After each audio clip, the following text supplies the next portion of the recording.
সে আমি যেমনই হই তোমার, একেবারে টপ টু বটম।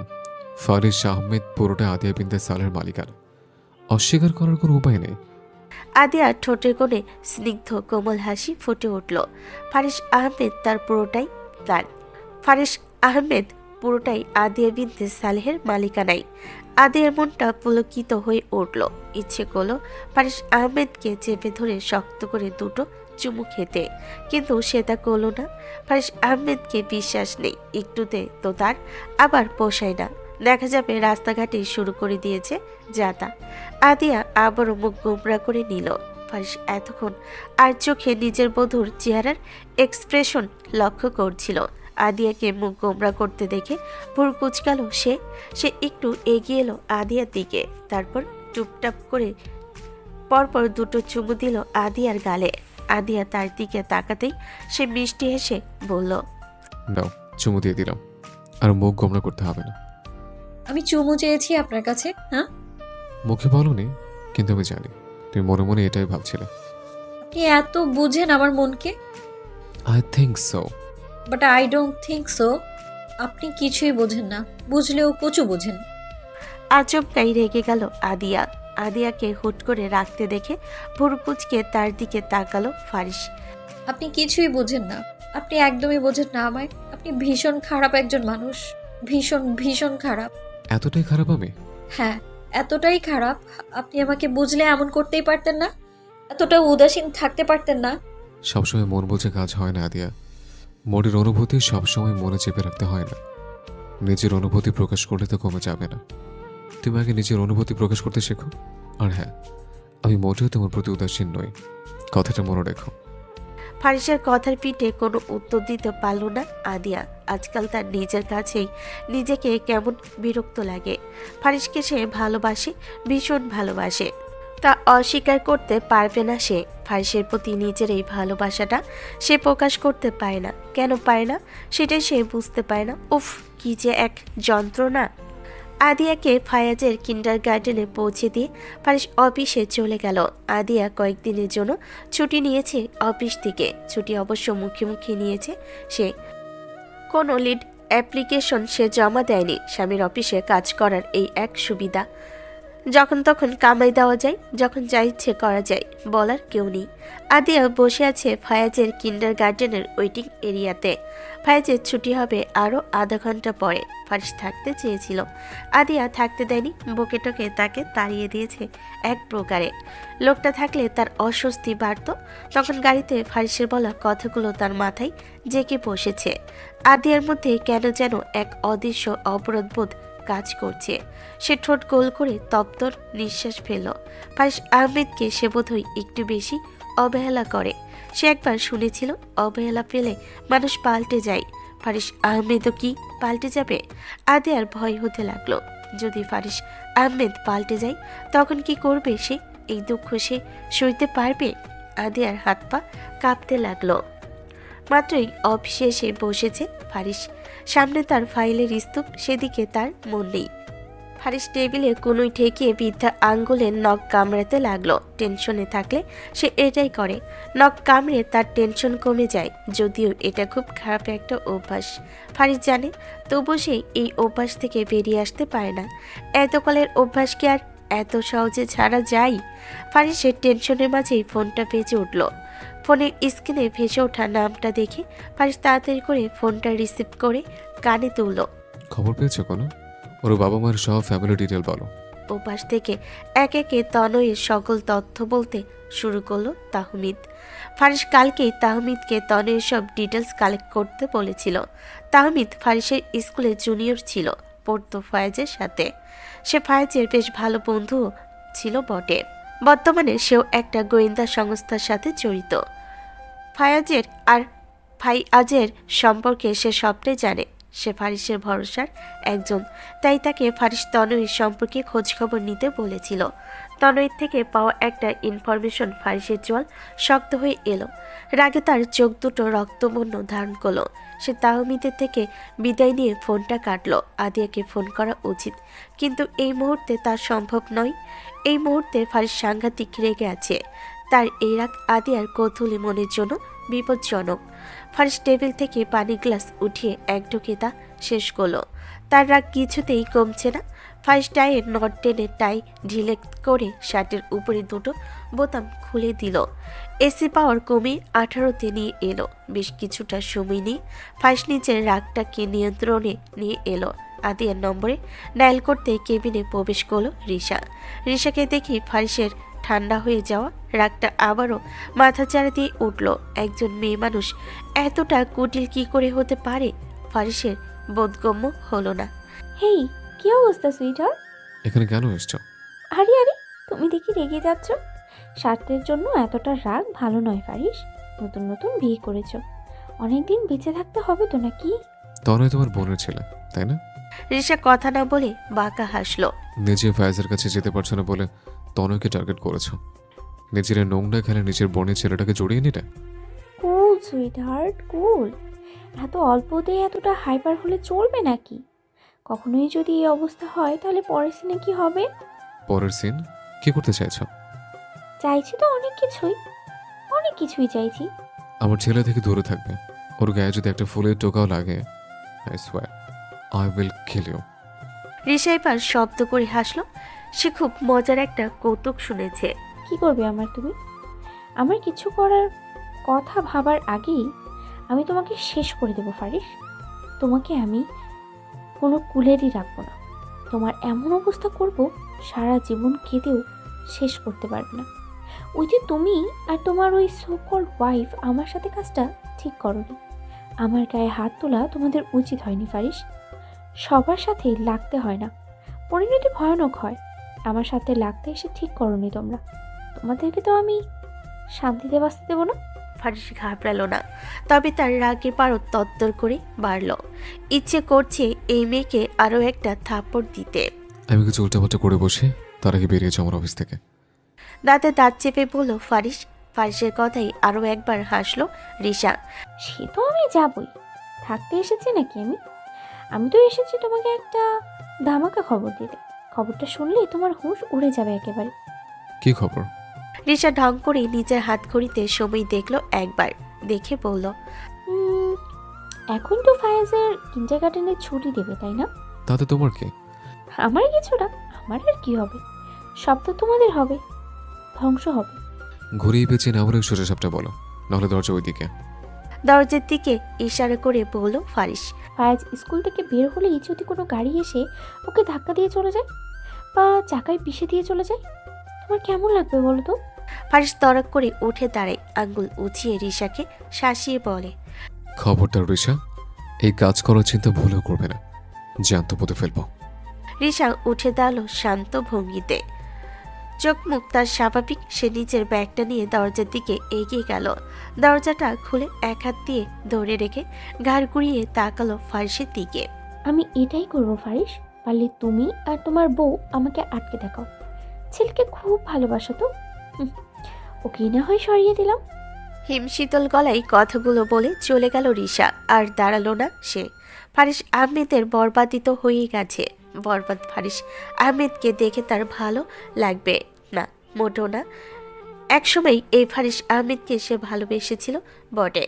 ফারিসকে নিয়ে তার অনুভূতিগুলো মিথ্যা ছিল না, আর না ফারিসের জন্য তার ভালোবাসাটা মিথ্যা ছিল। রিশা চলে যেতেই ফোন হাতে নিয়ে আদিয়াকে কল করলো, কল ঢুকছে না। আদের মোবাইল বন্ধ। ফারিসা দাঁড়ালো না, দৌড়ে বেরিয়ে গেল গন্তব্য ফায়াজের কিন্ডারগার্টেন। সে পৌঁছাতে কোনো অঘটন না ঘটলেই হয়। সে আর কাউকে হারাতে চায় না, ফায়াজকে তো একদমই না। ফায়াজ তার কাছে আমানত, নিজের জীবন দিয়ে হলেও সে নিজের আমানত রক্ষা করবে। রাস্তায় হাঁটছে আদি আর ফায়াজ। ফায়াজ সাহেবের আজকে একটু হাঁটতে ইচ্ছে হয়েছে। মায়ের কাছে আবদার করেছে হেঁটে হেঁটে আজকে সে পার্কে যাবে। মা কি আর ফায়াজের আবদার পূরণ না করে পারে? মামা আইসক্রিম। নো আইসক্রিম বাবা, নো আইসক্রিম। ঠান্ডা লেগে যাবে তোমার। সকালেও 3টে কাশি দিয়েছো। আজকে লাস্ট, আর খাবো না। ঠোঁট উল্টে বলল ফায়াজ। ছেলের এমন চেহারা দেখে মায়া হলো আদিয়ার। ছেলেটাও হয়েছে একেবারে বাপের মতন। তাকে কিভাবে নিজেদের কথায় রাজি করাতে হয় তা ঠিক জানে। আদিয়া ফায়াজের গাল টেনে দিয়ে বলল, আজকেই কিন্তু লাস্ট। মায়ের কথায় খুশি হয়ে গেল ফায়াজ। সে মায়ের থেকে হাত ছাড়িয়ে নিয়ে ছুটল আইসক্রিম ভ্যানের কাছে। ফায়াজ আস্তে যাও। পেছন থেকে চেঁচালো আদিয়া। মায়ের ডেকে দৌড়ে থামলো ফায়াজ। আদিয়া বড় বড় কদম ফেলে এগিয়ে এলো ছেলের দিকে। ফায়াজ আগে আগে হাঁটছে আর আদিয়া তার পেছনে। ফায়াজ হেলে দুলে হাঁটছে। ছেলের হাঁটার ধরন দেখে আদিয়া না হেসে পারল না। হুট করেই আদিয়ার নজর গেল সামনের দিকে। একটা ট্রাক তীব্র গতিতে এগিয়ে আসছে। দেখে মনে হচ্ছে তার নিশানা ফায়াজ। আদিয়া ফায়াজকে ডাকলো। মায়ের ডাকে ফায়াজ রাস্তার মাঝখানে দাঁড়িয়ে গেল। ট্রাকটা আরও একটু এগিয়ে এলো। আদিয়া হাতের ব্যাগটা ফেলে দিয়ে দৌড়ে ছেলের কাছে এসে ছেলেকে সরিয়ে দিল। ফায়াজকে সরাতে পারলো আদিয়া, নিজেকে সরিয়ে আনতে পারল না। তার আগেই ট্রাকটা এসে তাকে ধাক্কা দিয়ে চলে গেল। ঠিক এই মুহূর্তেই ফারিসের গাড়িটাও এসে থামলো সেই জায়গায়। ট্রাকের ধাক্কায় আদিয়ার শরীরটা ছিটকে এসে পড়ল ফারিসের গাড়ির সামনে। শীতের ঝরা পাতার মতন এসে পড়ল আদিয়ার শরীরটা। ফারিস দেখলো, দেখতেই থাকলো। তার মস্তিষ্ক কোনো সিগন্যাল দিচ্ছে না, কি করতে হবে সে বুঝতে পারছে না। শরীর নড়ছে না তার। ছিটকে পড়ে আদিয়ার মাথায় এসে বাড়ি খেলো ইটের সাথে। দ্বিতীয়বারের মতন মাথা ফেটে কলকল করে রক্ত বইতে লাগলো। সব কিছুই ঘটেছে ফারিসের চোখের সামনে। ফারিস আহমেদ সব কিছু দেখেছে, সবটা দেখেছে সে। মাথার তীব্র যন্ত্রণায় আদিয়া নিজের চোখ খুলে রাখতে পারছে না। ভীষণ কষ্ট হচ্ছে তার। আদিয়া নিভু নিভু চোখে একবার ছেলেকে দেখল। কিছুটা দূরে দাঁড়িয়ে আছে ফায়াজ, সম্পূর্ণ সুস্থ অবস্থায়। ছেলেকে অক্ষত দেখে তীব্র যন্ত্রণার মাঝেও কোথাও একটা স্বস্তি পেল আদিয়া। মাম্মা, ফায়াজের চিৎকারে ধ্যান ভাঙল ফারিসের। হুশে আসতে সে তড়িঘড়ি করে গাড়ি থেকে বের হলো। ততক্ষণে আদিয়া জ্ঞান হারিয়েছে। হাসপাতালের ইমার্জেন্সির বাইরে চেয়ারে মাথা এলিয়ে দিয়ে বসে আছে ফারিস। ভেতরে আদিয়ার ট্রিটমেন্ট চলছে। শরীরে থাকা সাদা শার্ট আদিয়ার রক্তে লাল হয়ে আছে। তার রক্তে লাল হয়ে আছে ফায়াজের শার্টও। আজকে বাপ ছেলেতে মিলে টুইনিং করে সাদা শার্ট পরেছিল। সকালে এ নিয়ে অনেক হেসেছিল আদিয়া। ফারিসকে স্কুলে স্টুডেন্ট বলে বলে খেপিয়েও ছিল অনেকক্ষণ। কে জানতো সকালে সেই হাসি খুশি মেয়েটা দুপুর না গড়াতেই এভাবে রক্তাক্ত হবে। কি জানতো তাদের বাপ ছেলে সাদা শার্টে এভাবে লাল রং লেগে যাবে। ফারিসের কোলের উপর ঘুমাচ্ছে ফায়াজ। একটু আগেও মায়ের জন্য হিসকি তুলে কেঁদেছে সে। মায়ের জন্য কেঁদে কুটে এখন বাবার কোলে কত নিশ্চিন্তেই না ঘুমাচ্ছে ছেলেটা। ফারিসের চোখ বন্ধ বন্ধ, চোখের কার্নিশ গড়িয়ে পড়ছে অবাধ্য অশ্রুগুলো। পুরুষ মানুষ নাকি কাঁদে না? তাহলে ফারিস আহমেদের মতন এমন শক্তপোক্ত মানুষটা কাঁদছে কেন? নিজের জীবনের মূল্যবান কিছু হারিয়ে ফেলার ভয়ে হয়তো কাঁদছে সে। আচ্ছা, পুরুষ মানুষেরও ভয় থাকে? তার না বীরের জাতি, তাহলে তাদের কিসের ভয়? বীরেদের কিসের ভয় থাকে? থাকে তো, তাদেরও ভয় থাকে। শখের নারীকে হারিয়ে ফেলার ভয় হয়তো সব পুরুষদেরই থাকে, হোক সে সাধারণ পুরুষ বা কোনো বীর পুরুষ। শখের নারীকে হারানোর ভয়ে সব পুরুষই ভীত হয়, সব পুরুষই কাঁদে। কিছুক্ষণ আগে সেই ভয়ের দৃশ্য ফারিসের চোখের সামনে ভেসে উঠছে বারবারে। কিভাবে একটা ঝরা পাতার মতন আদিয়ার দেহটা উড়ে এসে পড়েছিল। ফারিসের বুকটা কেঁপে উঠল আশঙ্কায়। ফারিস হারাতে ভয় পায়, ভীষণ ভয় পায়। নিজের জীবনে দুটো প্রিয় মানুষকে হারিয়ে ফারিস ক্লান্ত প্রায়। ফারিস চোখ খুলে একবার ফায়াজকে দেখল। ছেলের মাথায় হাত বুলিয়ে দিল যত্ন করে। আজকে যদি আদিয়ার কিছু হয়ে যায়, ফারিস পাগল হয়ে যাবে। তখন ফায়াজ কি করবে? কিভাবে থাকবে সে? তার জীবনে তো কেউ থাকবে না। তখন কি হবে এই অবাগা ছেলেটা? ফারিস আবারও চোখ বন্ধ করে নিল। তাকিয়ে থাকতে তার বড্ড কষ্ট হচ্ছে। চোখ দুটো তার বড্ড জ্বালা করছে বুকের ভেতরটাও। কিছুক্ষণের মধ্যেই হন্তদন্ত হয়ে হাসপাতালে এলেন ফারিসের বাবা মা। ফারিস, মায়ের ডাকে চোখ তুলে তাকালো ফারিস। চোখ দুটো তার লাল হয়ে আছে। ফর্সা চেহারাটার দিকে তাকানো যাচ্ছে না একেবারে। ছেলের এমন বিধ্বস্ত অবস্থা দেখে ফিরোজা আহমেদ কেঁপে উঠলেন। ফিরোজা আহমেদ ছেলের পাশে বসে ছেলে কাঁধে হাত রাখলেন। মায়ের ভরসার হাত পেয়ে আচমকাই ফুপিয়ে কেঁদে উঠল ফারিস। এতক্ষণে জমিয়ে রাখা দুঃখরা সব বেরিয়ে আসছে অশ্রু হয়ে। ফয়সাল আহমেদ এগিয়ে এসে ঘুমন্ত ফায়াজকে কোলে তুলে নিলেন। তিনি ফায়াজকে নিয়ে যেতে ফিরোজা আহমেদকে জড়িয়ে ধরে ফারিস হুহু করে কেঁদে উঠল। আদিয়াকে ফিরে দাও মা, ওকে ফিরে আসতে বলো। ওকে ছাড়া আমি বাঁচতে পারবো না, ওকে ছাড়া আমার নিঃশ্বাস নিতে বড্ড কষ্ট হচ্ছে মা। ওকে ফিরে আসতে বলো, আমি নয়তো দম বন্ধ হয়ে মরেই যাবো। ওকে আমার কাছে আসতে বলো মা, আমি আর কখনো ওকে জ্বালাবো না। ওকে প্লিজ ফিরিয়ে দাও মা, একটু দয়া করো আমার উপর। আমি ওকে হারাতে পারবো না মা, ওকে আমি হারিয়ে বাঁচতে পারবো না। আমি শেষ হয়ে যাবো মা, আমি শেষ হয়ে যাবো। ফারিসের হৃদয় ভাঙ্গা আর্তনাদে হাসপাতালের দেওয়ালগুলো যেন ভারী হয়ে উঠছে। প্রিয় মানুষকে হারিয়ে ফেলার এক তীব্র যন্ত্রণায় কাতরাচ্ছে ফারিস। ইস, কি করুন সেই দৃশ্য। ছেলের সাথে কাঁদছেন ফিরোজা আহমেদ নিজেও। ছেলেকে সান্ত্বনা দেওয়ার কোনো ভাষা তার নেই। তার নিজের বুকটাও হু হু করছে। অ্যাক্সিডেন্টকে তিনি প্রচণ্ড ভয় পান। এই সর্বনাশা অ্যাক্সিডেন্ট তার বুক খালি করে এক ছেলে আর এক মেয়ে নিয়ে গেছে। তিনি আরও একটা মেয়েকে হারাতে চান না এখন। এত হারানোর শক্তি তার মাঝে নেই। হারাতে হারাতে তিনি হয়রান হয়ে গেছেন। অনেক হয়েছে, আর না। বাবা আর দাদির কান্নায় ফায়াজের ঘুম ছুটে গেল। সে পিটপিট করে চোখ খুলে তাকিয়ে দেখল তার পাপা আর তিতুন কাঁদছে। ফায়াজের বোধগম্য হচ্ছে না কিছুই। সে এটাও বুঝতে পারছে না এটা কোন জায়গা। ফায়াজ দাদার দিকে তাকে শক্ত করে দাদার গলা পেঁচিয়ে ধরল। বাচ্চাটা ভয়ে আছে। ফয়সাল আহমেদ ফায়াজকে একটু দূরে সরিয়ে নিয়ে আসলেন। ব্যাগ থেকে জামা বের করে ফায়াজের রক্তমাখা শার্টটা বদলে দিলেন। এতক্ষণে ফায়াজের মস্তিষ্ক সব কিছু বুঝে গেছে। তার মনে পড়ে গেল তার মাম্মা ব্যথা পেয়েছিল, মাথা থেকে অনেক রক্ত পড়ছিল। ছেলেটা এবারে ফুপিয়ে কেঁদে উঠল। কাঁদে না সোনা, কাঁদছো কেন? মাম্মা, এতটুকু বলে আবারও কান্না করতে লাগলো ফায়াজ। তার চোখের সামনে শুধু মায়ের রক্তাক্ত নিথর দেহটা ভাসতে লাগলো। ফায়াজের কান্নার বেগ বাড়লো এবার। ফয়সাল আহমেদ কিছুতেই নাতির কান্না থামাতে পারছে না। সে জেদ ধরেছে মায়ের কাছে যাবে। হাত পা ছুটোছুটি শুরু করে দিয়েছে। তিনি শত চেষ্টা করেও ফায়াজকে সামলাতে পারছেন না। অবশেষে বাধ্য হয়ে তিনি ফায়াজকে ফারিসের কাছে নিয়ে এলেন। এই মুহূর্তে ফারিস ছাড়া কেউ ফায়াজকে শান্ত করতে পারবে না। ছেলে কান্না দেখে ফারিস নিজের চোখ মুছে ছেলেকে কোলে তুলে নিল। কাঁদে না বাচ্চা, মাম্মা ঠিক হয়ে যাবে। মাম্মার কাছে যাব। একটু পরে যাবে বাচ্চা। এখন যাব। মাম্মা ব্যথা পেয়েছে না? ডাক্তার মাম্মাকে ওষুধ দিচ্ছে এখন শোনা। ওষুধ দেওয়া শেষ হলে আর মাম্মাকে দেখতে যাব। মাম্মা ব্যথা পেয়েছে, রক্ত পড়ছে।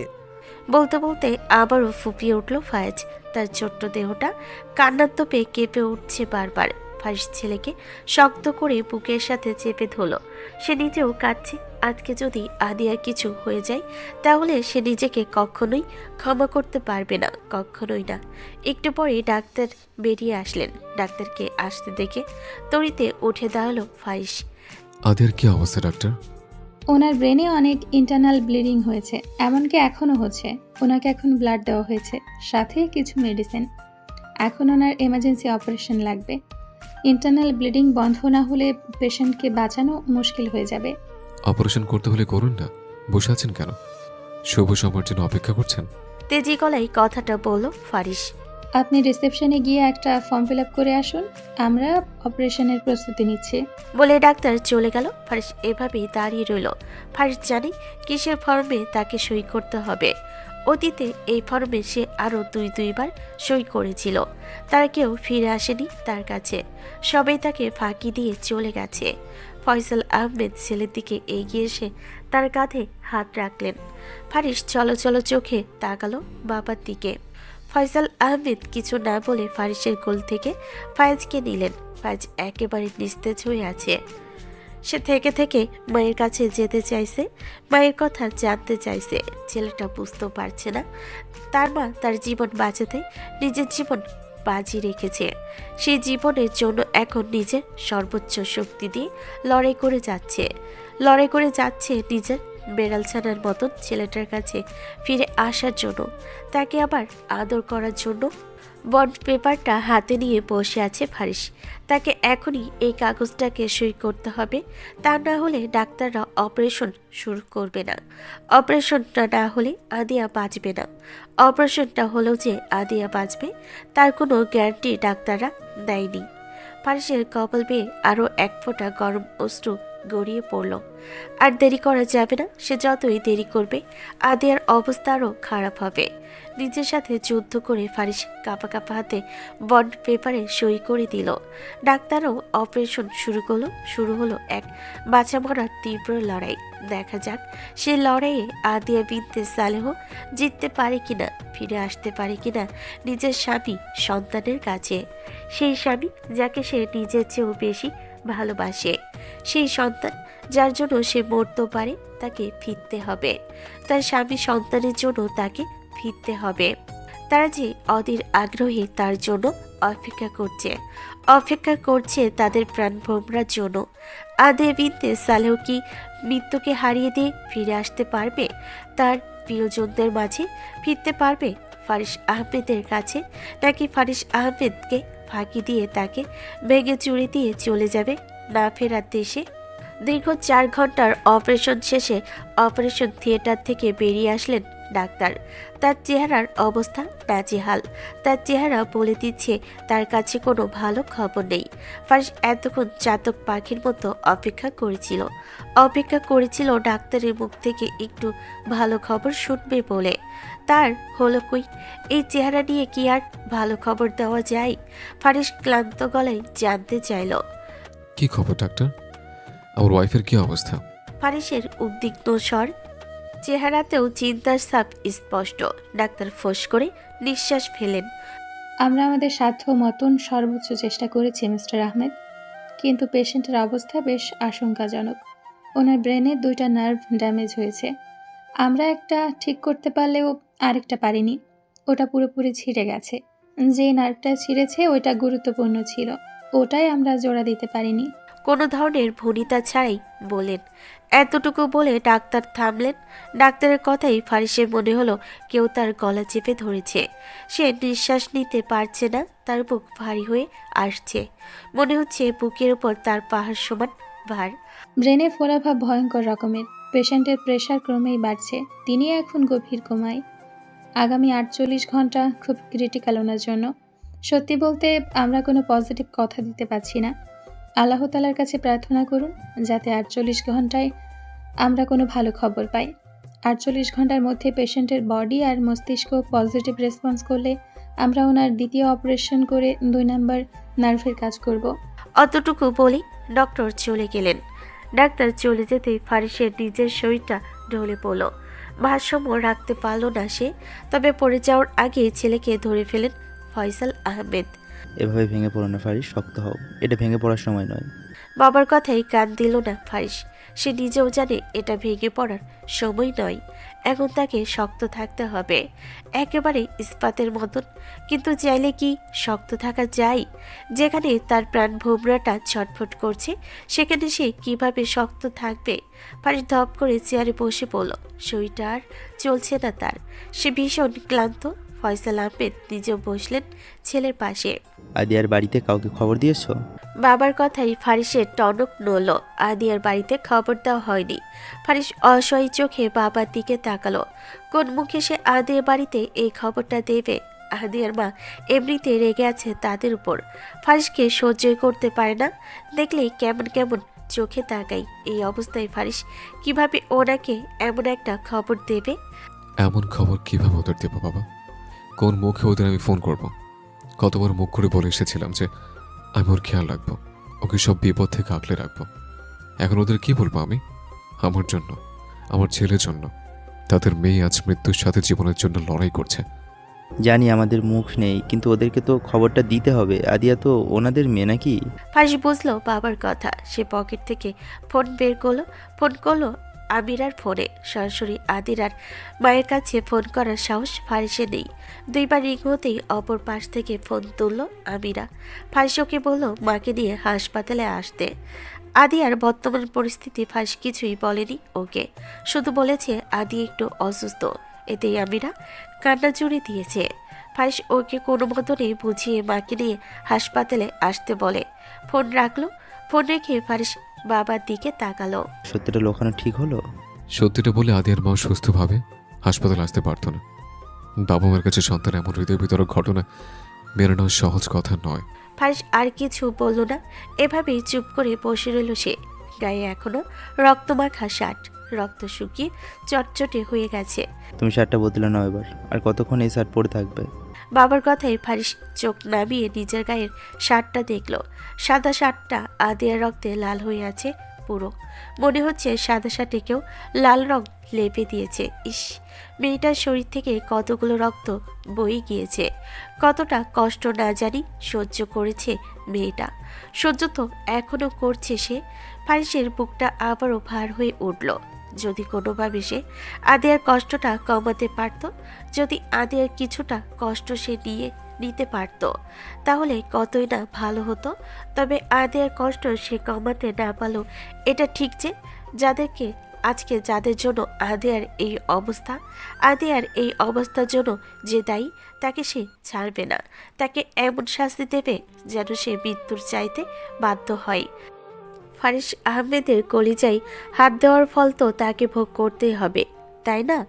ফারিস ক্লান্ত পায়ে উঠে দাঁড়ালো। গায়ে রক্তমাখা শার্টটা বদলে অন্য একটা শার্ট গায়ে জড়িয়ে নিল সে। গালে হাত দিয়ে মাথা নিচু করে আদিয়ার মায়ের সামনে দাঁড়িয়ে আছে ফারিস। ছেলের পাশেই মূর্তির মতন দাঁড়িয়ে আছেন ফয়সাল আহমেদ। ছেলে মেয়েদের তিনি ভীষণ ভালোবাসেন। কোনোদিন তাদের গায়ে হাত তোলা দূরে থাক, তাদের দিকে চোখ রাঙিয়েও তাকাননি। আজকে সেই ছেলেকে তারই সামনে কেউ থাপ্পড় মারল। ফয়সাল আহমেদ আদিয়ার মায়ের দিকে তাকালেন। ভদ্রমহিলা রাগে হিসহিস করছেন। ওনার ফর্সা চেহারা রাগে লাল হয়ে আছে। ওনার পাশেই দাঁড়িয়ে আছে আমিরা আর আতিক। আমিরা সমানতালে কেঁদে চলেছে, আতিক তাকে সান্ত্বনা দিচ্ছে। মাঝে মাঝে নিজ কুপিয়ে কেঁদে উঠছে। এই জন্যই বুঝি বিয়ে করছিলে আমার মেয়েকে? আমার মেয়েটাকে মেরে ফেলার জন্য বিয়ে করেছিলে? এই ছিল তোমার মনে, এই ছিল তোমার ভাবনা? আমাদের সুখ তোমার সহ্য হয়নি না? এটা শুধুমাত্র একটা অ্যাক্সিডেন্ট ছিল। বলেন ফয়সাল আহমেদ। অ্যাক্সিডেন্ট বলে দিলেই হয়ে গেল এটা অ্যাক্সিডেন্ট ছিল? এর আগে তো ওর সাথে কখনো এমন হয়নি। আপনাদের বাড়িতে যাওয়ার পরই কেন এসব হবে? অ্যাক্সিডেন্টে তো কারো হাত থাকে না, তাই না? এসব কথা আপনাদের মুখে মানায় না। আপনাদের সাথে এমন অ্যাক্সিডেন্ট যে আরও অনেক হয়েছে অতীতে, তা আমি জানি। এর ফল কি হয়েছে তাও জানি। ফয়সাল আহমেদ চুপ করে গেলেন। অ্যাক্সিডেন্ট শব্দটাকে তিনি বড্ড ঘৃণা করেন। এই এক শব্দ তাদের জীবনে এসে সব লণ্ডভণ্ড করে দিয়ে যায়। অতীতেও করেছে আর এখনো করছে। আমার মেয়েটাকে কেন নিজের জীবনের সাথে জড়ালে? আমরা তো খুব ভালোই ছিলাম নিজেদের জীবনে। কেন এলে তুমি আমার মেয়ের জীবনে? এলোতে এলে ওর জীবনটাই লণ্ডভণ্ড করে রেখে দিলে। দেখো কি অবস্থা করেছো আমার মেয়েটার। আমার সব সময় হাসতে থাকা মেয়েটা এখন মৃত্যুর সাথে লড়ছে শুধুমাত্র তোমার জন্য। খুব তো বলেছিলে ওর খেয়াল রাখবে, কথা দিয়েছিলে না আমাকে? এখন কোথায় সেই কথা রাখতে পারলে তুমি? বলতে বলতে কান্নায় ভেঙে পড়লেন আদিয়ার মা। স্বামীকে হারিয়ে তিনি এমনিতেই পাগল প্রায়, এখন মেয়েটাকেও হারাতে বসেছেন। ভদ্র মহিলা মেঝেতে বসে পাগলের মতন কাঁদতে লাগলেন। কাঁদছে ফারিস আহমেদ নিজেও। তার কি কম হারানোর দুঃখ আছে জীবনে? ভেন্টিলেটরে নিথর হয়ে শুয়ে আছে আদিয়া, মুখে অক্সিজেন মাস্ক। কৃত্রিমভাবে শ্বাস প্রশ্বাস চলছে মেয়েটার। মাথার এক পাশে গজ সাদা ব্যান্ডেজ। সাদা ব্যান্ডেজটাও রক্তের ছিটায় লাল হয়ে আছে। সেই রক্তগুলো শুকিয়ে গেছে অবহেলায়।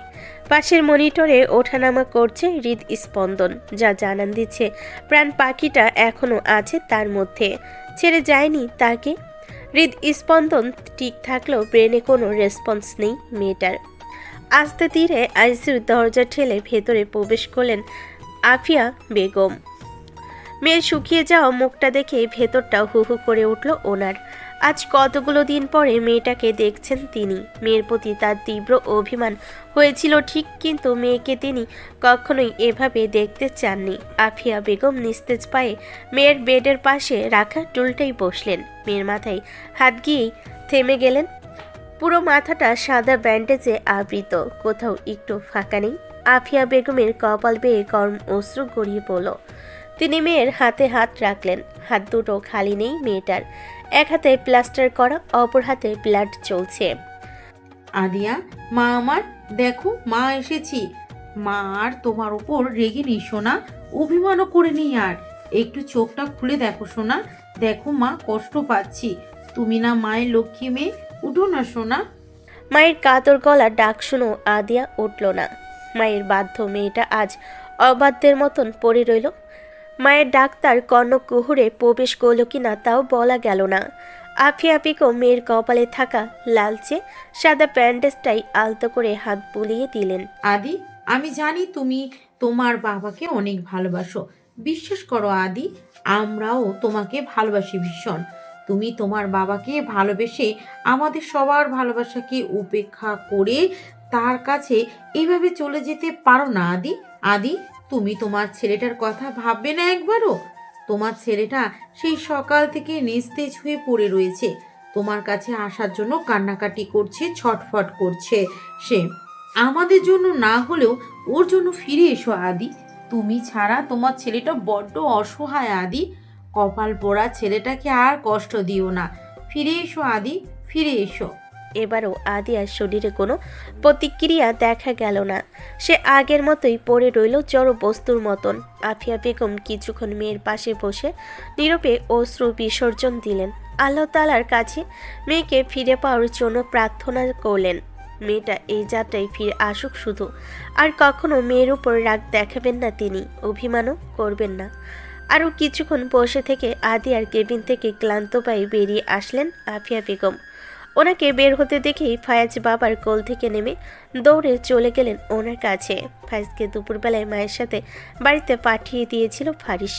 হাসপাতাল থেকে ওর কাজ নেই, মাকে বলেছিল ওকে আর নিয়ে না আসতে, কিন্তু ছেলে কি কথা শুনে মায়ের জন্য কান্নাকাটি করে এক অবস্থা করেছে।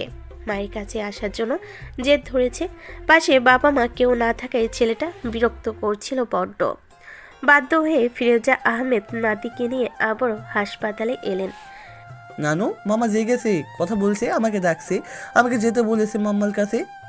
একে একে প্রশ্নগুলো করে দম নিল ফায়াজ।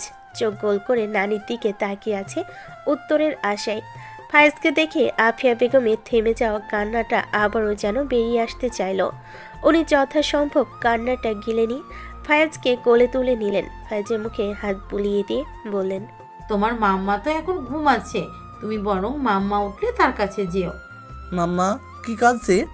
না, কাঁদছে না তোমার মাম্মা। মাম্মার ব্যথা কি কমেছে? কমেছে সোনা, তোমার মাম্মার ব্যথা কমেছে। ঠোঁট কামড়ে জবাব দিলেন আফিয়া বেগম। ওনার চোখ থেকে তখনও পানি গড়িয়ে পড়ছে। ফাইজ নিজের ছোট ছোট হাত দিয়ে নানির গালটা মুছে দিল, বলল, থাক আর কাঁদে না, বলেদের কাঁদতে হয় না। মাম্মা তো ব্যথা কমেছে। একটু বলে মাম্মা ঘুম থেকে উঠলে আমরা মাম্মাকে বাসায় নিয়ে যাব। এখানে ভালো লাগে না, কেমন গন্ধ গন্ধ লাগে। ফায়েজের কথা শুনে ফায়েজের ছোট্ট শরীরটা নিজের বুকের সাথে চেপে ধরলেন আফিয়া বেগম। অবুধ ছেলেটা মায়ের ওঠার অপেক্ষায় আছে। অবুধ ছেলেটা বুঝতে পারছে না ভেতরে তার মাম্মা কেমন অবস্থায় আছে। বুঝতে পারছে না তার মাম্মা যে কোনো সময় তাকে ফাঁকি দিয়ে চলে যেতে পারে। ফায়েজ নানির শরীরের সাথে লেপ্টে রইল। এভাবেই নানির শরীর থেকে নাকি মায়ের গন্ধ পাওয়া যায়। সেই গন্ধ কি ফায়াজও পাচ্ছে হবে হয়তো, তা না হলে এমন লেপ্টে রইবে কেন সে? এভাবেই কেটে গেল আরও 2 দিন। আদিয়ার বডিতে তখনও কোনো পজিটিভ রেসপন্স দেখা যায়নি। সে হাসপাতালে পেটে এভাবেই নিতর হয়ে পড়ে রয়েছে। রাত যখন 12:30, আদিয়ার কেবিনটা এক ভয়াবহ নিস্তব্ধতায় ছেয়ে আছে। কোথাও কোনো শব্দ নেই, শুধু একটু পরপর মেশিনের যান্ত্রিক পিপ পিপ শব্দটা ভেসে আসছে, যা জানান দিচ্ছে আদিয়া বিনতে সালেহ আছে। সে ছেড়ে যায়নি তার প্রিয়দের। আদিয়ার বেডের পাশে বসে আছে ফারিস। তার চোখ মুখ সব ফুলে আছে, চোখ মুখে ক্লান্তি ছেয়ে আছে, আছে কিছুটা কষ্ট। আদিয়াকে এমন চুপচাপ শুয়ে থাকতে দেখে ফারিসের একদম ভালো লাগছে না। তার বুকের ভেতরটা জ্বালাপোড়া করছে ভীষণ। আদিয়ার কথা শুনবার জন্য কান দুটো অধীর আগ্রহী অপেক্ষা করছে। কতটা সময় পেরিয়ে গেল তারা ঝগড়া করে না। ঝগড়া না করে এতটা সময় থাকা যায় বুঝি? ফারিস এক দৃষ্টিতে তাকিয়ে আছে আদিয়ার মুখের দিকে। 2 দিনেই মুখটা কেমন শুকিয়ে গেছে মেয়েটার। ফারিস হাত বাড়িয়ে আদিয়ার ডান গালটা ছুঁয়ে দিল। আদিয়া কোনো প্রতিক্রিয়া দেখালো না। যদি সুস্থ অবস্থায় থাকতো তাহলে হয়তো বিনা অনুমতিতে তাকে ছোঁয়ার জন্য অনায়াসে সে ফারিস আহমেদের মাথা ফাটিয়ে দিত। এতটাও তো সহৃদয়া আদিয়া বিনতে সালেহ নয়। ফারিস এবার একটু সাহসী হলো। সে এবারে আদিয়ার ডান হাতটা চেপে ধরল, মাথা নিচু করে আদিয়ার হাতে ঠোঁট ছুঁয়ে দিল। এবারও উঠল না আদিয়া, কিছু বলল না আর না রিয়াক্ট করলো। ফারিস তাচ্ছিল করে হাসলো। তাবৎ দুনিয়ার সকল তাচ্ছিল নিজের কণ্ঠে জড়ো করে বলল, আদিয়া বিনতে সালে এতটা কমজোর হলো কখন? সে কি তবে নিজেকে ফরিস আহমেদের একজন চরিত্র খারাপ লোকের কাছে নিজেকে সঁপে দিল? সে কি পরাজয় মেনে নিল? বিনা যুদ্ধে পরাজয় আপন করলো সে? এতটা খারাপ দিন এলো বুঝি তার? আচ্ছা, এটা কি হলো? এটা তো আমি আশা করিনি আপনার কাছে মিস আদিয়া। আমি তো ভেবেছিলাম আমাদের লড়াইটা সমানে সমানে হবে। আপনারা দেখি লড়াই শুরু হওয়ার আগেই শেষ করে দিলেন। আপনার সাথে লড়াইটা জমল না ঠিক। এক নাকারে কথাগুলো বলে থামলো ফারিস। অপলক তাকিয়ে রইল আদিয়ার মুখশ্রীর দিকে। ফারিস আহমেদ ক্লান্ত, বড্ড ক্লান্ত সে। এতটুকুতেই হাঁপিয়ে উঠেছে সে। আদিয়া বিনতে সালেহকে ছাড়া ফারিস আহমেদ বড্ড অসহায়। ফারিস বেশ কিছুক্ষণ আদিয়ার পাশে বসে রইল। কিছুক্ষণ চুপ থাকে তো কিছুক্ষণ কথা বলে। কতগুলো সব একতরফাই থাকে। সারাক্ষণ কথা বলতে থাকা আদিয়া বিনতে সালেহ আজকে আর কথা বলছে না, আর না ফারিস আহমেদকে কথার জালে ফাঁসিয়ে মজা নিচ্ছে। একটু পরে কেবিনের দরজা ঠেলে একজন নার্স ভেতরে প্রবেশ করলো। ফারিস চোখ তুলে নার্সকে একবার দেখল। মেয়েটা সুন্দরী বটে, তবে তার বইয়ের থেকে নয়। নার্সটা আদিয়ার ভাইটালস চেক করলো, সব কিছু দেখলো ঠিকঠাক আছে কিনা। ফারিসও তাকিয়ে তাকিয়ে সব কিছু দেখলো। নার্সের সাথে এই নিয়ে দুই একটা কথাও বললো। তাদের কথার মাঝেই আদিয়া বডি হুট করে রেসপন্স করা শুরু করলো। সেই সাথে তার মস্তিষ্ক ঈষৎ রেসপন্স করলো। নার্স তাড়াতাড়ি করে ডাক্তারকে ডেকে আনলেন। ডাক্তার আবারও চেক করলো সব কিছু। এটা একটা পজিটিভ সাইন। আদিয়া রেসপন্স করেছে মানে তারা কালকে তার আরেকটা অপারেশন করতে পারবে। ডাক্তার ফারিসের সাথে কথা বলে বলে গেলেন কালকের জন্য প্রস্তুত থাকতে। ডাক্তার চলে যেতেই ফারিস আদিয়ার দিকে তাকালো। যেহেতু তার মস্তিষ্ক রেসপন্স করেছে তাই আদিয়াকে ঘুমের ওষুধ দেওয়া হয়েছে। ডাক্তার আর নার্স চলে যেতেই ফারিস আদিয়ার কাছে আসলো। আদিয়ার কপালে ব্যান্ডেজের উপর দিয়ে নিজের শুষ্ক ঠোঁট ছুঁয়ে দিল সে। আদিয়ার কানে ফিসফিস করে বলল, ফিরে এসো আদিয়া, তোমাকে ভালোবাসে মুড়িয়ে রাখবো আমি আর তোমার ছেলে। তোমার এতটুকু অযত্ন হতে দেব না। সারাটা জীবন তোমার দাস হয়ে থাকবো। তুমি যদি একটাবার আমার বুকে ফিরে এসো। তোমার ছাড়া এই বুকটা বড্ড খালি খালি লাগছে আমার। তোমার ছাড়া নিঃশ্বাস নিতে বড্ড কষ্ট হচ্ছে আমার। প্লিজ আদিয়া, এবার ফিরে এসো। কথা দিচ্ছি, জীবন দিয়ে এবার তোমাদের রক্ষা করবো আমি। পরের দিন সকালবেলা, ঘড়িতে সময় তখন 9:22। ফারিস বসে আছে আদিয়ার কেবিনের সামনে। কোলে বসে আছে ফায়াজ। তার দুই পাশে বসে আছে দুই পরিবারের সবাই। একটু পরেই আদিয়াকে তার দ্বিতীয় অপারেশনের জন্য নিয়ে যাওয়া হবে। দ্বিতীয় অপারেশনটা যদি সাকসেসফুল হয় তবে আদিয়া সুস্থ হয়ে উঠবে। যদি সাকসেসফুল না হয় তবে হয়তো বাকিটা জীবন তাকে এভাবেই শুয়ে কাটিয়ে দিতে হবে। ফারিস ফোঁস করে নিঃশ্বাস ছাড়ল। পাপ্পা, মাম্মা আসে না কেন? মাম্মা চলে আসবে, শোনো, তাড়াতাড়ি চলে আসবে। মাম্মাকে আমার সাথে রাগ করেছে পাপ্পা। আমি আর কাউকে মারবো না, আর কখনো ঝগড়া করবো না। মাম্মাকে বলো আর রাগ করে না থাকতে। আমার কষ্ট হয়, আমার কান্না পাই। আমি এখান থেকে ভদ্রবার্তা হয়ে থাকবো, প্রমিস। ফায়াজের ভাঙ্গা গলার কথাগুলো শুনে ফারিসের নিজেকে বড্ড অসহায় লাগলো। মায়ের জন্য ছেলেটার এমন হাহাকার বড্ড পীড়া দিচ্ছে তাকে। ফারিস ছেলেকে বুকের সাথে চেপে ধরলো সযত্নে। ছেলের এলোমেলো চুলে চুমু দিয়ে বলল, মাম্মা কি ফায়াজের সাথে রাগ করতে পারে কখনো?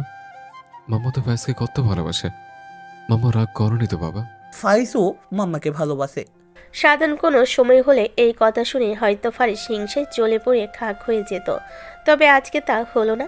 সে ছেলেকে আরেকটু শক্ত করে জড়িয়ে ধরে ফিসফিস করে বলল, ফায়াজের বাবাও ফায়াজের মাম্মাকে ভালোবাসে, খুব ভালোবাসে। তখন প্রায় সন্ধ্যা। আদিয়ার অপারেশন শেষ হয়েছে আরও ঘণ্টাখানেক আগেই। তাকে এখন পোস্ট অপারেটিভ রুমে রাখা হয়েছে। আরও ঘণ্টা দুয়েক পরে তাকে কেবিনে শিফট করা হবে। তোমাদের আর থেকে লাভ নেই, তোমরা বাসায় চলে যাও। কি বলিস, মেয়েটাকে না দেখেই চলে যাব? কেবিনে দিতে তো দেরি হবে আরো। হোক গিয়ে দেরি, এতক্ষণ বসে থাকতে পেরেছি, আর 2 ঘন্টা পারবো না? মায়ের কথা শুনে ফারিস তাকালো ফায়াজের দিকে। ছেলেটা নিতিয়ে গেছে প্রায়। এই 4 দিন যাবৎ সে মায়ের অপেক্ষায় হাসপাতালের বারান্দাতেই বসে আছে। কতবার বলেছে হাসপাতালে থাকতে হবে না, কিন্তু ছেলে কথা শুনলে তো। সে না থাকলে যদি মাম্মা মন খারাপ করে তখন? মাকে পেয়েছে পর থেকে ছেলেটা তার একটাও কথা শুনে না। বসে থেকে সকলে বাকি 2 ঘন্টা কাটিয়ে দিল। আদিয়াকে এখন কেবিনে শিফট করা হবে। একজন নার্স এসে একটু আগে খবর দিয়ে গেছে মা আসবে শুনে ফায়েজ ভদ্র বাচ্চাটির মতন দাঁড়িয়ে গেল। সে 4 দিন ধরে মাকে দেখতে পায় না, 4 দিন ধরে মায়ের সাথে কথা বলে না, মাও তার সাথে কথা বলে না, তাকে দেখেও না। এভাবে থাকা যায়? আদিয়ার মাথার পাশে বসে আছে ফায়াজ। সকলে চলে গেল, সে যায়নি। তাকে কেউ নিয়ে যেতে পায়নি মায়ের কাছ থেকে। ফারিস বসে আছে একটু দূরে, বসে বসে ছেলের কাণ্ড দেখছে। ফারিস নিজের ছোট ছোট হাত দিয়ে মায়ের ব্যান্ডেজে আলতো করে চুমু বুলিয়ে দিচ্ছে, মায়ের কপালেও চুমু দিচ্ছে খুব সাবধানে। ফারিস দীর্ঘশ্বাস ফেল। এই মুহূর্তে তার মনে হচ্ছে আদিয়া ঠিকই বলে, সে আসলেই একটা হিংসুটে লোক, সে আসলেই একটা জঘন্য খারাপ লোক। ফায়াজ, ঘুম পায়নি? ফায়াজ মাথা নাড়িয়ে জানালো তার ঘুম পায়নি। রাত অনেক হয়েছে বাবা, আসো বাবা ঘুম পাড়িয়ে দিই। মাম্মা উঠে গেলে? মাম্মা উঠবে না, মাম্মাকে ঘুমের ওষুধ দিয়েছে। ওষুধ দিয়েছে? হ্যাঁ, ওষুধ দিয়েছে। বাবার কথা বিশ্বাস করলো ফায়াজ। সে নিজের ছোট্ট দেহখানা মায়ের কাছ থেকে সরিয়ে এনে বাবার কোলে বসলো। ফারিস ছেলেকে বুকের সাথে চেপে ধরল, দৃষ্টি তার নিতর হয়ে শুয়ে থাকা আদিয়ার দিকে। অপারেশনের পর ডাক্তার বলেছে 24 ঘন্টার ভেতরে আদিয়ার জ্ঞান না ফিরে সে ডিপ কোমায় চলে যাবে। 24 ঘন্টার মধ্যে 7 ঘন্টা পার হয়ে গেছে, বাকি আছে 17 ঘন্টা। 17 ঘন্টা ফারিস আহমেদ কিভাবে কাটাবে এই 17 ঘন্টা? তার নিঃশ্বাস বন্ধ হয়ে আসে। আদিয়াকে এভাবে দেখতে তার মোটেও ভালো লাগে না। কিছুক্ষণের মধ্যেই ফায়েজ ঘুমিয়ে গেল। অপর বেডটাতে ফারিস তাকে ভালো মতন শুয়ে দিল, তারপর উঠে এলো আদিয়ার কাছে। টুলটাই বসলো খুব সাবধানে, আদিয়ার হাতটাও ধরলো খুব আস্তে করে, যেন ব্যথা না লাগে। ফারিস এক দৃষ্টিতে তাকিয়ে রইল আদিয়ার মুখের দিকে। মুখটা কিসমিসের মতন শুকিয়ে গেছে। ফারিসের মায়া লাগলো মেয়েটার জন্য, কিঞ্চিত মায়া লাগলো নিজের জন্য। ফারিস নিজের গালটা এগিয়ে নিয়ে গেল আদিয়ার কপালের কাছে। একবার আর চোখে ঘুমন্ত ছেলেকে দেখে ছেলের মায়ের কপালে টপাটপ 6টা চুমু দিয়ে দিল। এবার ঠিক আছে, ওই সময় ফায়াজ মাকে 3টে চুমু দিয়েছিল, এখন তাই ফারিস 6টা দিল। হ্যাঁ, ব্যাটার ছোট্ট প্যাকেট, বাপের উপরে যেতে পারবি কোনোদিন? বাপ বাপি হয় রে পাগলা। ফারিস আদিয়ার হাত ধরেই এভাবে বসে রইল, সারা রাত বসে রইল, একটুও নড়ল না নিজের জায়গা থেকে। ভোরের আলো তখনও ফোটেনি পুরোপুরি, অন্ধকারটাও ভালো মতন কাটেনি। ফারিসের এক হাতের মুঠোয় তখনও আদিয়ার একটা হাত, আর তার মাথাটা আদিয়ার ঘাড়ের কাছে। ফারিসের গরম নিঃশ্বাস আদিয়ার ঘাড়ে এসে কাতুকিতু দিয়ে চলেছে অবিরত। এই কাতুকিতু মনে হয় সহ্য হলো না আদিয়ার বিনতে সালেহর। তার শরীরটা হালকা দুলে উঠল, সেই দুলনিতে ফারিসও কিছুটা নড়ে উঠল। যেহেতু তার ঘুম পাতলা, ঘুম ভাঙতে সময় লাগলো না খুব একটা। ফারিস তর করে উঠে বসলো, আদিয়ার শরীরটা আরও একবার দুলে উঠল। আস্তে আস্তে আদিয়া বিনতে সালেহ চোখ মেলে তাকালো সোজা ফারিস আহমেদের দিকে। ফারিস হাবলার মতন তাকিয়ে রইল আদিয়ার দিকে। পুরো 4টে দিন পর আদিয়া বিনতে সালেহ চোখ মেলে তাকিয়েছে। 4টা দিনে কতগুলো ঘন্টা, কতগুলো মিনিট, কতগুলো সেকেন্ড হয় তা গুনতে মন চাইল না ফারিস আহমেদের। সে নিষ্পলক চোখে তাকিয়ে রইল আদিয়া বিনতে সালেহর ধূসর রঙের মণিগুলোর দিকে। কিছুক্ষণ চোখ মেলে তাকিয়ে থেকে আবারও চোখ দুটো মুদে নিল আদিয়া। আর কোনো সারা শব্দ নেই কোনো নরঞ্চরণ, সব কিছু কেমন শান্ত আর নিস্তব্ধ হয়ে আছে। এই নিস্তব্ধতা ফারিসকে গ্রাস করলো খুব বিশ্রীভাবে। একটু আগে কি আসলেই সামনে পড়ে থাকা মেয়েটি চোখ মেলে তাকিয়েছিল, ফারিস আহমেদকে দেখেছিল? ফারিসের মস্তিষ্ক তার কিছুই ঠাউর করতে পারছে না। ফারিস ছোট ছোট পায়ে আদিয়ার মাথার কাছে এসে দাঁড়ালো, কোমর বাঁকিয়ে আদিয়ার মাথায় হাত বুলিয়ে দিয়ে আস্তে করে ডাকলো, আদিয়া। আদিয়ার জবাব এলো না। জবাব না দিলেও আদিয়ার চোখের পাতা দুটো তিত্তির করে নড়ল যেন। ফারিস আলতো হাতে ছুঁয়ে দিল আদিয়ার চোখের বন্ধ পাতাগুলো। সে আবারও নরম গলায় ডাকলো, আদি, তুমি শুনতে পাচ্ছ আমার ডাক? আদিয়া এবারে জোরে নিঃশ্বাস নিল। আদিয়ার এই নিঃশ্বাসটা যেন ফারিস আহমেদকে জানান দিল আদিয়া তার কথা শুনতে পাচ্ছে। ফারিস নিচের ঠোঁট কামড়ে হাসলো, তার কপাল বেয়ে গড়িয়ে পড়ল গরম অশ্রু। আশ্চর্য, ফারিস আহমেদ আবার কাঁদছে। কেন কাঁদছে? আদিয়া বিনতে সালেহ তার ডাক শুনতে পাচ্ছে বলে? এটা কান্না করার মতন কিছু হলো নাকি? ফারিস আহমেদটাও না, দিন দিন কেমন সিসকাদুনি হয়ে যাচ্ছে লোকটা। আদিয়া দেখতে পেল তাকে অনেক খ্যাপাবে এটা নিয়ে। ফারিস হাতের উল্টো পিঠ দিয়ে নিজের গালটা মুছে নিল। আদিয়ার হাতটা নিজের দুহাতের মুঠো নিয়ে অজস্র চুমু খেলো সে। চুমু দিতে দিতে আবারও কান্নায় ভেঙে পড়ল ফারিস। মানুষ শুধু হারিয়ে কাঁদে না, প্রাণ হারিয়ে বসা প্রিয় কিছু ফিরে পাওয়ার খুশিতেও কাঁদে। কেটে গেল আরও 10টা দিন। আদিয়া এখন আগের থেকে অনেকটা সুস্থ। সে এখন উঠে বসতে পারে, কথা বলতে পারে টুকটাক, তবে বেশিক্ষণ বলতে পারে না। একা হাঁটা চলাও করতে পারে একটু আধটু। তখন নিজের কেবিনে বসে আছে আদিয়া, মাথাটা বালিশে ঠেকানো, অপেক্ষা করছে ছেলের। ফাইজ প্রতিদিন স্কুলে যাওয়ার আগে একবার মায়ের সাথে দেখা করে যায়। স্কুল থেকে ফিরে মায়ের সাথে ঘণ্টাখানেক সময় কাটিয়ে বাসে যায়। সন্ধ্যায় আবার আসে। এটা তার একটা রুটিনে পরিণত হয়েছে আজকাল। কিছুক্ষণ পরেই আদিয়ার অপেক্ষার অবসান ঘটিয়ে ফায়েজ এলো। তার পেছন পেছন ভেতরে ঢুকলো ফারিস। ফায়েজ এসেই মাম্মা বলে আদিয়ার গলা জড়িয়ে ধরল। আদিও হেসে বুকের সাথে জড়িয়ে ধরল ছেলেকে। আজকে ফাইয়াজ সাহেবের স্কুল কেমন কাটলো? খুব ভালো। জানো, আজকে আমি কবিতা বলেছি সবার সামনে। টিচার আমাকে ডাবল স্টার দিয়েছে। তাই ফাইয়াজ সাহেব আজকে ডাবল স্টার পেয়েছে? ফায়েজ উপর নিচে মাথা ঝাঁকালো। হেসে মায়ের গালে টুকুস করে একটা চুমু বসিয়ে দিল ফায়েজ। ফায়েজ আদিয়াকে চুমু দেওয়া মাত্রই নাক মুখ কুঁচকে নিল ফারিস। এ ছেলে আসলেই পাল্টিবাজ। সে স্কুলের সামনে পাক্কা 4.5 মিনিট অপেক্ষা করে ছেলেকে নিয়ে এলো। ছেলে কিনা এসেই মাকে চুমু দিল। তাকে একটাও দিতে মন চাইল না। মা ছেলের এত ভালোবাসা ফারিস আহমেদকে আরও একবার ত্যক্ত করলো। সে গম্ভীর গলায় বলে উঠল, ফায়াজ, হাত মুখ ধুয়ে তারপর মামার কাছে এসো। জ্বর ছড়াবে নয়তো। বাবার কথা শুনে মাকে ছেড়ে উঠে আসলো ফায়াজ। কেবিনের অ্যাটাচ বাথরুমে চলে গেল হাত মুখ ধুতে। ফায়াজ আড়াল হতেই আদিয়ার দিকে এগিয়ে আসলো ফারিস। চোখে মুখে তার এখনো অন্ধকার। আপনার আবার কি হলো? চেহারার এই দশা কেন? ও বাবা, আমার দিকে তাহলে নজর আছে আপনাদের? বাহ, আমি তো ধন্য হয়ে গেলাম একেবারে। ফারিসের তেরা কথা শুনে কপাল কুঁচকে নিল আদিয়া। এই লোক আবারও শুরু করেছে। আপনি আসলেই জাদা একেবারে। ফারিস মুখ বাঁকালো। আদিয়া ফারিসকে দেখলো, দু চোখ ভরে দেখলো। কতগুলো দিন সে এই অসহ্যকর লোকটাকে দেখেনি। এই অসহ্য লোকটাকে দেখার তৃষ্ণায় তার বুকটা খাহাকা করে। তা কি এই অসহ্যকর লোকটা বুঝতে পারে? পারে না। পারবে কেমনে? ব্যাককেল একটা লোক পারে শুধু সারাক্ষণ ঝগড়া করতে আর হিংসা করতে। মিস্টার হিংসুটে আহমেদ। ফারিস, আলতো স্বরে ডাকলো আদিয়া। আদিয়ার ডাক শুনে তার দিকে তাকালো ফারিস। চোখের ইশারায় জানতে চাইলে কি হয়েছে। আমি যদি মরে যেতাম আপনি কি করতেন? ফারিসের হাত থেমে গেল। ফায়েজের স্কুল ব্যাগটা রেখে সে আদিয়ার দিকে তাকালো পূর্ণ দৃষ্টিতে। আদিয়াও তাকিয়ে আছে ফারিসের দিকে। সে জানতে চাই, সে ফিরে না আসলে কি করত ফারিস আহমেদ? আরেকটা বিয়ে করতো কি? করতে পারে, এ লোকের বিশ্বাস নেই। তাছাড়া তার রিশা ডার্লিং তো এক পায়ে দাঁড়িয়ে আছে গলায় ঝোলার জন্য। বললেন না তো আমি মরে গেলে কি করতেন? তুমি কি শুনতে চাইছো? অত্যন্ত গম্ভীর স্বরে কথাটা বলল ফারিস। ফারিসের এমন গম্ভীর স্বরে আদিয়া কিছুটা থমকালো। এর আগে ফারিস কখনো তার সাথে এতটা গম্ভীর স্বরে কথা বলেনি। আদিয়াকে চুপ থাকতে দেখে ফারিস আবারও প্রশ্নটা করলো, কি হলো বলো, তুমি কি শুনতে চাইছো? আমি আসলে নির্দিষ্ট করে কোনো উত্তরই শুনতে চাইছি না। আমি শুধু জানতে চাইছি কি করতেন আপনি? নতুন আরেকটা বিয়ে করতাম। এভাবে বোঝানো থাকা যায় নাকি? বয়সে বা কত হয়েছে আমার? মাত্র এক ছেলের বাপ হয়েছে, আরও তো 10 ছেলের বাপ হওয়া বাকি এখনো।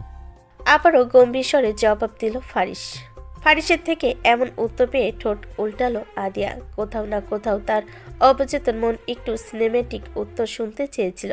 সে ভেবেছিল ফারিস আহমেদ সিনেমার নায়কদের মতো করে বলবে, তুমি মরে গেলে তোমার সাথে সাথে আমিও মরে যেতাম। একসাথে সেদিন দুটো খাটিয়া উঠত, দাপন হয়ে যেত দুটি প্রেমিক হৃদয়, ব্লা ব্লা। কিন্তু আদি হয়তো ভুলে গেছে সামনের মানুষটি আর কেউ নয়, বরং ফারিস আহমেদ, যে সোজা প্রশ্নের কখনো কোনো সোজা উত্তর দেয় না। সকল সোজা প্রশ্নের জন্য তার কাছে তেরা উত্তর তৈরি থাকে। দীর্ঘশ্বাস ফেলল আদিয়া। You just hopeless. বড্ড আফসোস নিয়ে কথাটা বলল আদিয়া। ফারিস কোনা চোখে একবার আদিয়াকে দেখলো, চোখ বন্ধ করে আছে সে। ফারিস মুখ বাঁকালো। মরে যাবি তো জানা, আমি কি আটকে রেখেছি তোকে? তোরা সবাই তো আমার জীবনে চলে যাওয়ার জন্যই আসিস, চলে যাবি না তো কি মূর্তি হয়ে বসে থাকবি? যত সব। ফারিসের আকাশ কুসুম চিন্তাভাবনার মাঝেই বেরিয়ে এলো ফায়াজ। মায়ের কাছে যেতে নিলে ফারিস তাকে টেনে নিজের কাছে নিয়ে এলো। ফায়াজ মোছামুছি শুরু করে দিল। আহা, ছুটি হয়ে দাঁড়ো ফায়াজ। মাম্মার কাছে যাব। আমি কি না করেছি? আগে চেঞ্জ করো, তারপর যাও। ফায়াজ আর কথা বলল না, ইউনিফর্ম চেঞ্জ করে নিল ভদ্র বাচ্চাটির মতন। তারপর উঠে গেল মায়ের কাছে। শুরু হয়ে গেল মা ছেলেতে মিলে বকবক। সব কথা ফায়াজ বলছে, আদিয়া শুনছে আর মাথা নাড়ছে, মাঝে মাঝে হু হা করছে। আর ফারিস আহমেদ সে বরাবরের মতন আটি হয়ে মা ছেলের পাশে বসে রইল গাল ফুলিয়ে। দেখতে দেখতে চলে গেল আরও 7 দিন। আজকে আদিয়াকে রিলিজ দেওয়া হবে। সে এখন মোটামুটি সুস্থ, যদিও তার মাথার ব্যান্ডেজ এখনও খোলা হয়নি। মাথার ব্যান্ডেজ আরও কিছুদিন পর খোলা হবে। হাসপাতালে ড্রেস চেঞ্জ করে একটা ঢোলাঢালা গোল জামা পরে তৈরি হয়ে বেডের উপর বসে আছে আদিয়া। মা এখানে সব জিনিসপত্র গোছগাছ করছে। আদিয়া বসে বসে বাপ ছেলেকে দেখছে।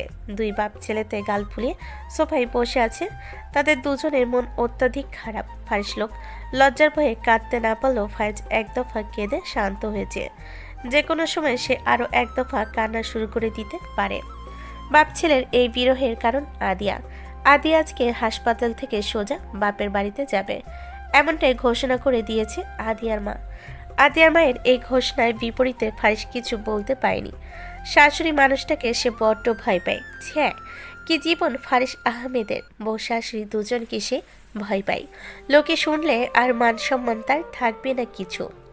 কিছুক্ষণ মায়ের দিকে তাকিয়ে থেকে আবারও ভ্যা ভ্যা করে কেঁদে উঠল ফায়াজ। ফায়াজকে আবারও কাঁদতে দেখে হক চুকিয়ে গেলেন আফিয়া বেগম। সাথে আদিয়াও। শুধু নির্বিকার বসে রইল ফারিস। তার নিজেরও কাঁদতে মন চাইছে, কিন্তু পারছে না। বুড়ো হওয়ার এই এক অসুবিধা, যে কোনো সময় যে কোনো জায়গায় ঠাস করে কেঁদে ফেলা যায় না। আদিয়া ফায়াজকে কাছে ডাকলো। মায়ের কাছে গিয়ে মায়ের শরীরের সাথে লেপ্টে রইল ছেলেটা। কালকে যখন শুনেছিল মা বাসায় যাবে, কতই না খুশি হয়েছিল ছেলেটা। আজকে সকালে সেই খুশি গায়েব হয়ে গেল নানুর কথা শুনে। তুমি কাঁদছো কেন ফাইয়াজ? তুমি কেন বাসায় যাবে না? যাবো তো বাবা, এই যে একটু পরেই যাব। তুমি তো নানু বাসায় যাবে, আমি একা থাকতে যাই না। আবারও কাঁদলো ফায়াজ। কে বলেছে তুমি একা থাকবে? তুমি যাবে না মায়ের সাথে নানু বাসায়? মায়ের কথায় ফায়াজের কান্না বন্ধ হয়ে গেল। সে ছলছল চোখে মাকে দেখল। সে যাবে মায়ের সাথে নানু বাসায়। ফায়াজকেও শান্ত হতে দেখে হাসলো আদিয়া। ছেলের চোখের পানি মুছে দিয়ে ছেলের গালে চুমু খেলো সে। ফায়াজ হাসি মুখে মাকে জড়িয়ে ধরল। তার আর মাম্মাকে ছাড়া থাকতে হবে না, এখন থেকে সে মাম্মার সাথেই থাকবে। মাম্মাকে ছাড়া থাকতে তার ভীষণ কষ্ট হয়। ছেলেকে শান্ত হতে দেখে আলতো হাসলো আদিয়া। ছেলেটাকে কাঁদতে দেখলে তার একটু ভালো লাগে না। আর ফারিস আহমেদ, সে আরও একবার আটি হয়ে মা ছেলের ভালোবাসা দেখতে থাকলো।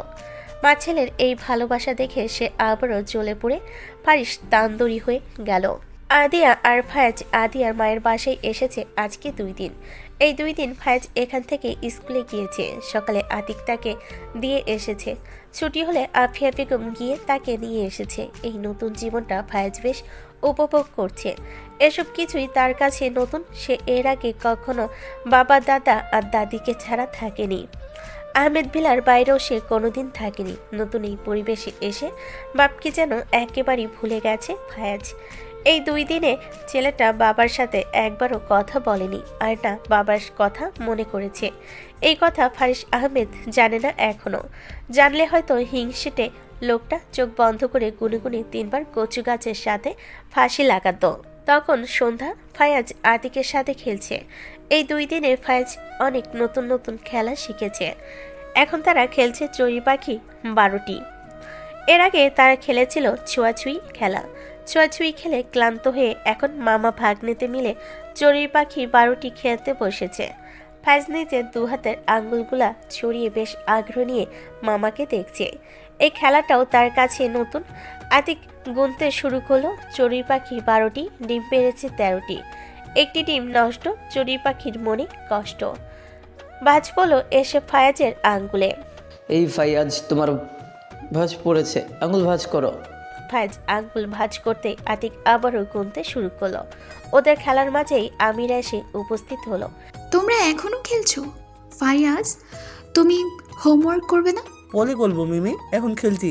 সব সময় ডিস্টার্ব কেন করিস ছোটপা? দেখছিস না খেলছি, পরে আয়। ওর কালকে একটা টেস্ট আছে স্কুলে, না পড়লে টেস্টে কি লিখবে ও? খেলাটা শেষ করেই আসবে ও, তুই যা। একটু পরেই তো ও ঘুমে ঢুলে পড়বে। কেউ আমিরার কথাই পাত্তা দিল না। ওরা জোর করে আমিরাকে পাঠিয়ে দিল। আমিরা চলে যেতেই ওরা আবার খেলা শুরু করলো। রাত তখন 11টা। ঘুমে ঢুলছে ফায়াজ। পাশে গালে হাত দিয়ে বসে আছে আদিয়া, তার পাশে আমিরা। দুবোন মিলে ফায়াজের কাণ্ড দেখছে। ফাইয়াজ, ফায়াজ সোজা হয়ে বসলো বইয়ের দিকে, তাকিয়ে পড়া শুরু করলো। কালকে তার টেস্ট, অথচ সে পড়া শেষ করেনি। এতক্ষণ খেলে কুটে একটু আগে পড়তে বসেছে সে, এখন পড়তে বসে ঘুমিয়ে ঢুলছে। ঘুমের তোপে ছেলেটা তাকিয়ে থাকতে পারছে না। ছেলের অবস্থা দেখে আদিয়ার মায়া হলো একটু। সে ছেলেকে কাছে টেনে নিয়ে বই বন্ধ করে রাখলো টেবিলে। থাক, আজকে আর পড়তে হবে না। একটা পরীক্ষা খারাপ হলে কিছু হয় না। ফায়াজ যেন আশকারা পেল। সে মায়ের কোলে বেড়াল ছানাটির মতন লেপ্টে রইল। আদিয়াও পরম যত্নে ছেলের মাথায় হাত বুলিয়ে দিতে লাগলো। কিছুক্ষণের মধ্যেই ফায়াজ ঘুমিয়ে গেল। আদিয়া ওকে জায়গা মতন শুইয়ে দিল ভালো করে। তুই ওকে অনেক ভালোবাসিস, তাই না আপা? আমিরার প্রশ্ন শুনে হাসলো আদিয়া। একবার ঘুমন্ত ফায়াজকে দেখলো সে। ইস, কি ভীষণ মায়া এই ছোট্ট চেহারাটাই। ওকে প্রথম দেখায় যেদিন জিজ্ঞেস করেছিলাম ওর মা কোথায়, কি নিষ্পাপ করে বলেছিল যে ওর মা নেই। মা মানেটাও জানতো না ও। আমি অনেক কষ্ট পেয়েছিলাম সেদিন। তারপর ওর সাথে আমার কয়েকবার দেখা হলো। যেদিন প্রথম ও আমায় মা ডাকলো, বিশ্বাস কর আমিরা, আমার মনে হয়েছিল এর চেয়ে মধুর ডাকে কেউ কখনো ডাকেনি আমায়। এর চেয়ে মধুর ডাক আমি এর আগে হয়তো কখনো শুনিনি। ফাইয়াজ আমাকে প্রথম মা বানিয়েছে। ও আমাকে মাতৃত্বের সাথে পরিচয় করিয়েছে। ও আজীবন আমার প্রথম সন্তান হয়েই থাকবে। এই জায়গাটা আমি আর কাউকেই দিতে পারবো না। বোনের উত্তরে হাসলো আমিরা। এই হাঁসের বাচ্চার মতন ছেলেটাকে দেখলে তার শুধু আদর করতে ইচ্ছে করে, একদম চটকে দিতে ইচ্ছে করে, মন চেয়ে একদম খেয়ে ফেলতে। আমিরা আর ভাবলো না, সে পড়াই মন দিল। কালকে তারও একটা টেস্ট আছে, সেটাতে তার ফেল করার সম্ভাবনা 90%। তবুও পড়তে হবে। হারার আগ মুহূর্ত অবধি লড়াই করে যেতে হবে। ফাইজের কিন্ডার গার্ডেনের সামনে গত 3.5 মিনিট যাবৎ দাঁড়িয়ে আছে ফারিস। চোখে তার রোদ চশমা, তাকিয়ে আছে কিন্ডার গার্ডেনের গেটের দিকে। ফাইজের ছুটির সময় হয়ে গেছে। ফারিস আজকে এখানে এসেছে একটা হেস্তনেস্ত করতে। আজকে হয় এসপার হবে, নয়তো ওসপার হবে। এভাবে চলা যায় না। তার কি কোনো আত্মসম্মান নেই নাকি? সে কি এতই ফেলনা? কি ভেবেছে ওরা মা ছেলেতে মিলে তাকে তখন ঠাস করে অবহেলা করবে আর সে চুপচাপ সইবে? কাভি নেহি, নেভার এভার। মা ছেলের এমন ব্যাপারে একটা বিহিত করে সে এবারে দম নেবে। একটু পরে ফায়েজের স্কুল ছুটি হলো। সব বাচ্চারা একে একে বেরিয়ে আসতে শুরু করলো। ভিড় একটু কমতে ফায়েজের দেখা পেল ফারিস। সে স্কুলের ব্যাগটা কাঁধে নিয়ে হেলে তুলে আসছে। 2 দিন পর ছেলেকে দেখছে ফারিস। আনন্দে তার চোখে পানি এসে গেল একেবারে। ফারিস চশমার ফাঁক দিয়ে চোখের পানিটা মুছে নিল। মানুষে দেখলে তার মান সম্মান ফুর্ত করে পালিয়ে যাবে। ছেলেকে বের হতে দেখে ফারিস এগিয়ে গেল ছেলের দিকে। বাবাকে দেখে ফাইজ পাপা বলে চিৎকার করে উঠল। এক প্রকার লাফিয়ে কোলে উঠে গেল বাবার। ছেলের পাগলামিতে হাসলো ফারিস। সে ছেলেকে বুকের সাথে চেপে ধরল। ছেলের ঘাড়ে নাক ঘষে ছেলের গায়ের গন্ধ নিল। ইস, 2 দিন সে ছেলে তার কৈতরের বাচ্চাকে দেখেনি। 2 দিন আদর করেনি। 2 দিন তার মুখ থেকে পাপা ডাক শোনেনি। ফারিসের মনে হচ্ছে একজন পরে সে ছেলের দেখা পেল। ছেলের জন্য তার মনটা বড্ড পড়ছিল। ছেলের মায়ের জন্য পুড়েছে। আগে ছেলেকে মন ভরে সে আদর করে নিক, তারপর ছেলের মায়ের পালা। অবশ্য ছেলে মা একটু শাস্তিও ডিজার্ভ করে।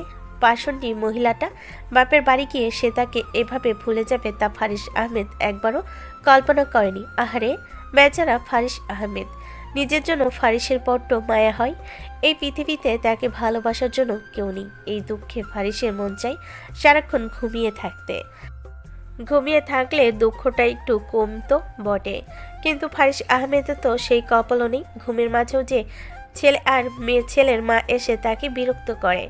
ঘুমের মাঝেও তার স্বপ্নে তারা মা ছেলে এসে তাকে আমের আটটির মতো অবহেলা করে। হ্যাঁ, ফারিস আহমেদের দুঃখের জীবন। এত দুঃখ পরাণে সয় না তার। পাপ্পা। আদরের গলায় ডাকলো ফায়েজ। ফায়েজের ডাকে ফারিস নিজের ভাবনার দোকানের শাটার বন্ধ করলো। ছেলেটিকে তাকিয়ে ঠোঁট উল্টে বলল, তুমি তো বাবাকে ভুলেই গেছো। ভুলি নাই। একটা তো ফোন করনি বাবাকে, বাবা কষ্ট পেয়েছে। বলে আবারও ঠোঁট উল্টালো ফারিস। ফায়েজ অসহায় চোখে তাকালো বাবার দিকে। সে আসলেই পাপাকে ভুলে গিয়েছিল, কিন্তু সে কথা তো পাপাকে বলা যায় না। এমনিতেই পাপা কষ্ট পেয়েছে, এই কথা বললে তো পাপা আরও কষ্ট পাবে। সে এত কষ্ট পাপাকে দিতে পারে না। পাপা তাকে কত ভালোবাসে। ফায়েজ নিজের ছোট ছোট হাত দিয়ে বাবার চেহারায় হাত বুলিয়ে দিল, আদুরে গলায় বলল, কষ্ট কমে যাবে। ফারিস মুখ বাঁকালো, হয়েছে পুরো মায়ের মতন। আজ তো ভাওতাবাজ। নিজেদের মিষ্টি মিষ্টি কথার জেলে ঠিক তাকে ফাঁসিয়ে নেয়। চলো মাম্মার কাছে যাই, মাম্মা পুডিং বানিয়েছে। চলো যাই।